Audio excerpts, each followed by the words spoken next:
We've said to each other, if we had to go through the same deep, dark alley, we all would sign up and do it again.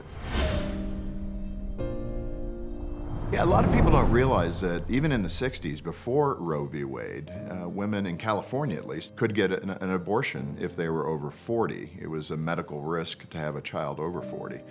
And so my mom considered that with me. That's what my father told me. I was the last of 5 kids. We didn't have the financial resources to really make a family of 5 work. But I am so thankful my dad, who was an alcoholic and had a lot of problems, but the one thing he said to my mom was, we need to have this child. And I just love the fact, obviously, that my father and my mom chose life for me. So I remember when I was 5, my dad and mom split up, divorced, and then my mom was on her own to feed and take care of 5 kids. But we overcame those struggles. Things got better. And eventually my mom remarried a really difficult stepdad who did not care for the kids.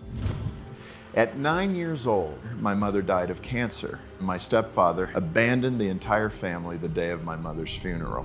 And that's when, the next day, I was in foster care and started that journey. You know, when the siblings talk about it, we've said to each other, if we had to go through the same deep, dark alley, we all would sign up and do it again, even though it was incredibly difficult. And I think the core thing is we find out who we are in valleys.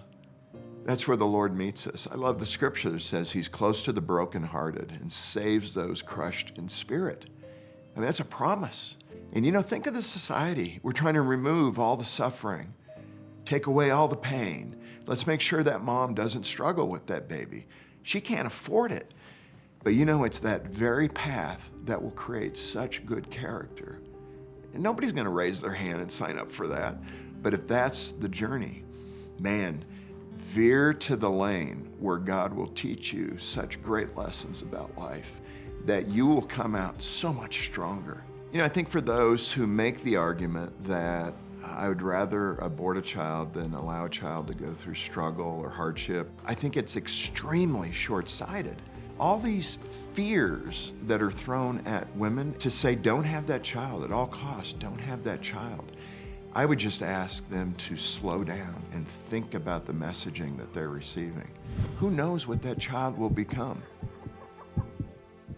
I think there's so many ways Christians can get involved. There's so many churches and services provided to these women.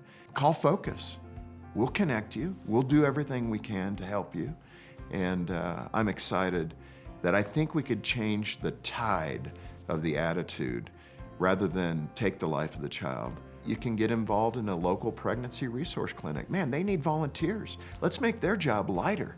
I would love to see more churches engaged and adopt a pregnancy center in their area and help equip them with diapers and formula and cribs and perhaps even job training and job placement with the business people in that church. Wouldn't that be awesome? There seems to be ample evidence to say take care of these women who are having these unplanned pregnancies that need help. When they come into the church, wrap our arms around them, provide that help.